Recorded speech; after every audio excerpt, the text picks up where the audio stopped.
Bonjour à tous et bienvenue sur Bibliothèque, la chaîne YouTube qui va parler d'électricité, de mécanique et de bricolage en général. Dans cette série de vidéos, nous allons voir comment utiliser, transformer et faire des projets avec de l'électricité. Mais avant de rentrer dans les composants et les grandes formules, il est nécessaire de comprendre qu'est-ce que c'est que l'électricité. C'est le but de cette vidéo.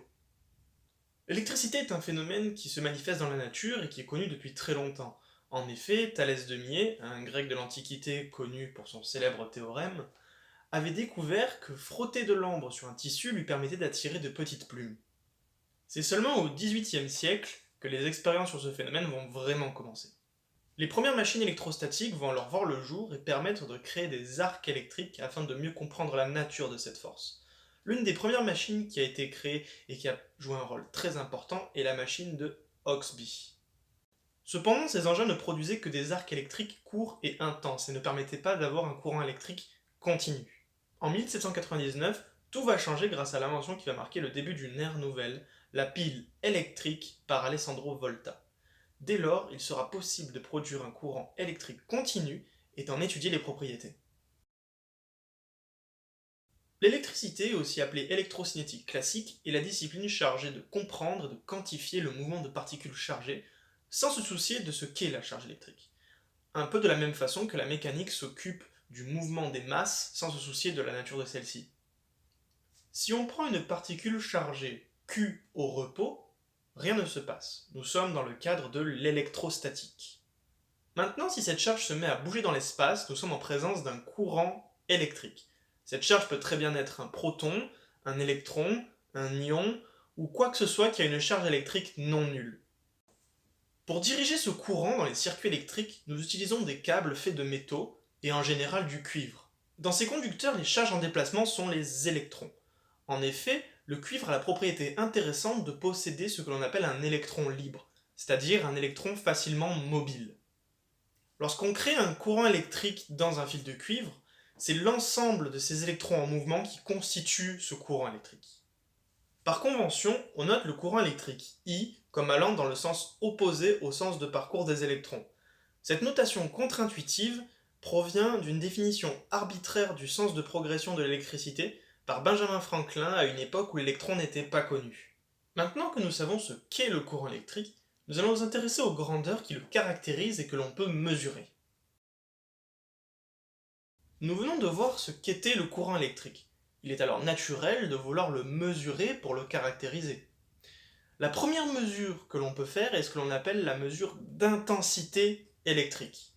Elle se définit comme si l'intensité électrique est la quantité de charge qui passe à travers la section droite d'un conducteur S par seconde. Cela se définit mathématiquement comme ceci. L'intensité électrique, I, mesurée en ampères, est égale à delta Q, la quantité de charge électrique mesurée en coulomb, qui passe à travers la surface S, divisé par delta T, le temps nécessaire à ces charges pour traverser la surface S en secondes. On comprend alors que si beaucoup de charges passent en même temps à travers la surface, ou que les charges passent plus vite, alors le courant électrique sera plus important. Pour faire une analogie avec un système hydraulique, le courant électrique serait assimilable à un débit d'eau qui passerait au travers d'un tuyau et que l'on mesurait en mètres cubes par seconde. Bien, nous venons de voir ce qu'était le courant électrique et comment mesurer son intensité. Il serait maintenant intéressant de savoir qu'est-ce qui cause ce courant électrique.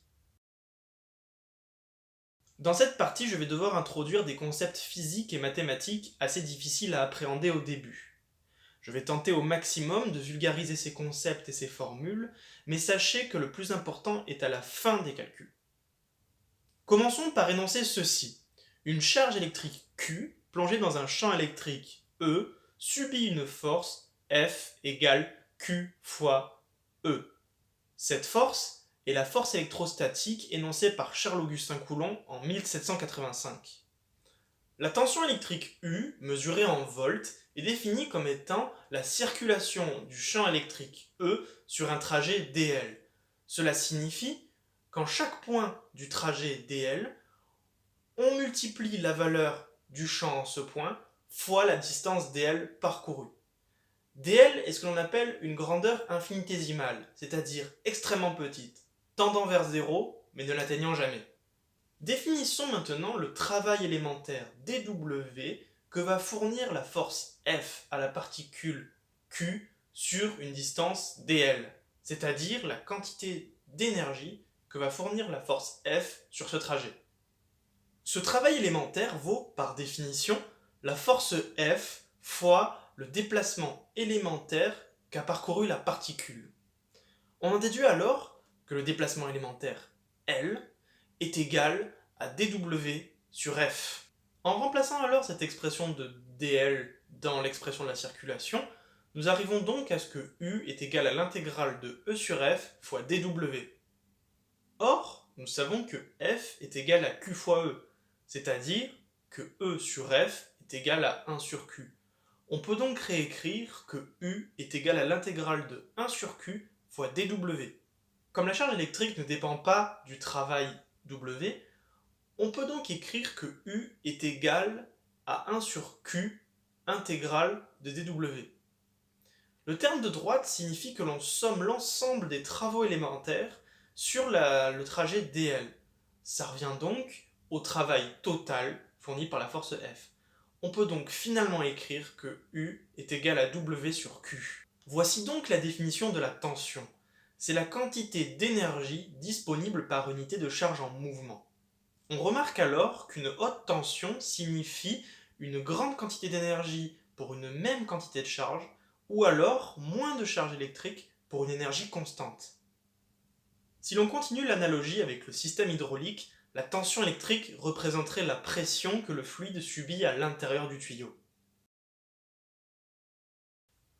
Pour conclure, il est important de se rappeler qu'un courant électrique est le déplacement d'une charge électrique dans l'espace, que l'intensité de ce courant électrique est la quantité de charge électrique qui passe au travers d'une section pendant un temps delta t. Et enfin, que la tension électrique est la quantité d'énergie disponible par unité de charge électrique en mouvement. Merci d'avoir regardé cette vidéo. Si elle vous a plu, n'hésitez pas à la liker, à commenter, à la partager et à vous abonner à la chaîne. Quant à moi, je vous dis à la prochaine pour un nouvel épisode qui va porter sur les lois fondamentales de l'électricité dans les circuits.